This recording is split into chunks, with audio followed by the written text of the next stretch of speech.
Welcome to my channel. This is an indication of some of the things that I cover on a regular basis in my videos. If you haven't already subscribed, please feel free to do so, and don't forget to click the little bell so that you'll get notified of future videos. Please feel free to share my videos on your social media, and I hope you enjoy the video which follows. Well, hello everybody. Welcome to the Pickle Factory. This video is not about making pickles, but you can probably see them behind me. I've got an abundance of cucumbers right now in the garden. I've been making bread and butter pickles. As the title indicates, I'm going to cut into my cheddar cheese. I think this is the first cheese that I made with the sous vide. It was made on January 17th. I was going to wait 6 months, but I didn't last that long. I've gone for 5 months, I guess. And anxious to give it a try. Also, as the title indicates, the last thing on the video would be a look at some of the two little Guinea Keets that hatched this morning in my incubator. Cute little guys. There's a third egg in the incubator that I'm not so sure is going to hatch. I don't see any motion inside of it, but I'll leave it for another day or two. The incubator, I think you can see that. That's that yellow thing in the dining room there. So let's give this a try and we'll see what the 5-month-old cheddar cheese looks like. It's a very solid cheese, and I just weighed it again. It weighs 3 1/4 pounds. I'd have to check back on the video and see what the weight was when I put it in the cheese fridge. I was turning it regularly to begin with, but once it gets to a certain age, that isn't really necessary any longer. I get down through this and have all of my fingers afterwards, we'll be doing good.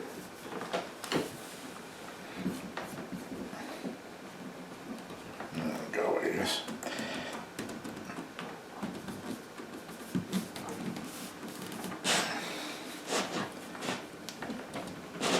Wow. People keep telling me I should put a wet towel under that cutting board. And I think of that every time the cutting board is sliding around. I never think of it otherwise. I think we're almost there. That's a solid cheese.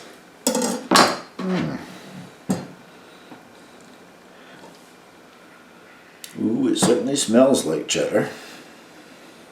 I'll cut one of these in half and then we'll have a little taste test here.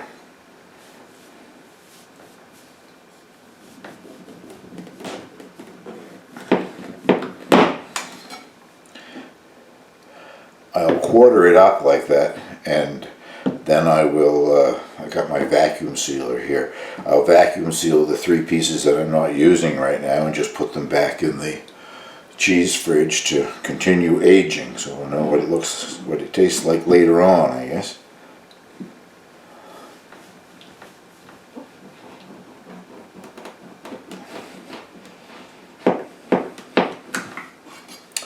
So, I'll get the rind peeled off of that and get it on some saltine crackers. With me, I have to have saltine crackers with cheddar. Anyway, I'll bring you back in just a second when I have that ready to taste. As you can see, it sort of has a darker area out around the exterior where the cheese coating was. I don't think that will bother the flavor any, but that area seems to be drier. There's a limit as to how long you can store a cheese with that cheese coating. It's not as permanent a coating as like wax would be or whatever. I forget how many months it is, but obviously it's been losing moisture through the coating on it. So let's give one of these a try and see what we think of it.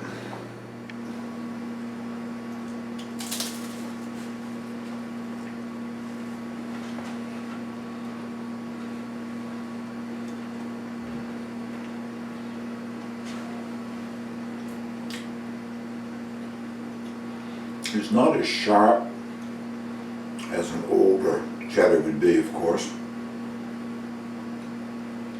It has a very nice cheddar flavor.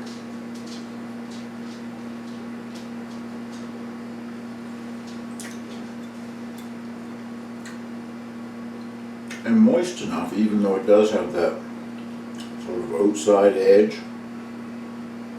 It reminds me of when I was a child, 1,000 years ago. Country store where we got most of our groceries when I was small. I don't know. There were very few cars around. There were cars. I'm not that old. I'm born in the 1950s, so I'm well beyond the Model T era. Not a lot of traffic, just a little dirt country road. My mother would send me to the stores, probably a 15-minute walk from the house. And they had a huge wheel of cheddar in a glass case, not refrigerated. And whatever you wanted, you told the lady how much you'd like, and she took the big cheese out of the case and cut it. But she was a very kind lady. People who are from Campobello are watching this. We're talking about Zedro, Calder. There was always a little bit of a rind that would form on the area where it had been last cut, especially if it was a day before. So she would cut off a very thin slice before she cut your section. And she always gave that to me as a treat. So I still like that kind of dry area. Whenever a cheese gets kind of dry in the fridge or whatever, that's what it reminds me of. This has a very nice cheddar flavor. It probably would have had that nice flavor without using the sous vide, but I still say that's the best piece of equipment that I've bought so far for making cheese. Well, I'll vacuum seal this and then I'll take you down and show you the Guinea Keets in the basement. There's somebody else here who likes cheese very much, don't you, babe? So my dad makes real good cheese. It is Angel approved.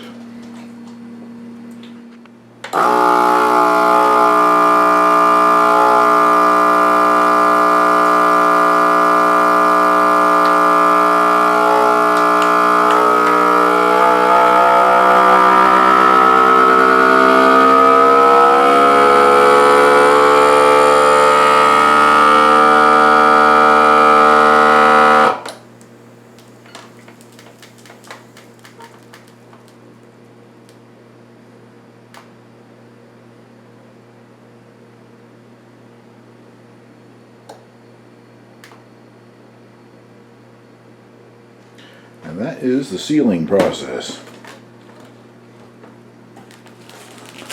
All vacuum sealed. Now, just as I said, I'll put that back in my cheese cave fridge and it'll continue to age. I don't have to worry about any more of the moisture coming out through the coating because it's now vacuum sealed in plastic. So I'll get the other ones done and then we'll go down and see the Guinea Keets. It might be a very short visit. There goes one back in already. I just brought them out from under that yellow thing is the heater, the brooder heater. And these guys are just hatched in the last, well, one this morning and one yesterday, but they're not spending much time outside of the heater. This little guy doesn't like where I threw him. Bring him up, give you a little better look. I'm not going to hurt you.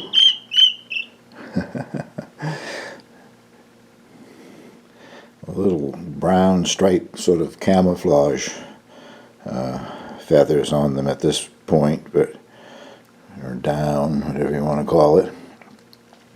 But they come in several colors, and I don't know what color they will be until they're much older.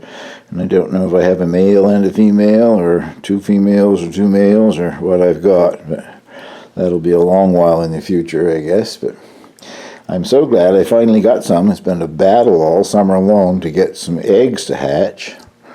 And a man up in Norton, New Brunswick, contacted me through a Kijiji ad that I had going and said he had some eggs and he didn't want any money for them. So I did a road trip to Norton and got 5 eggs, 2 of which hatched so far. There's a third one. I don't know if it's going to hatch or not, but anyway, I got 2, so that's 40% of a hatch. Not too terribly bad.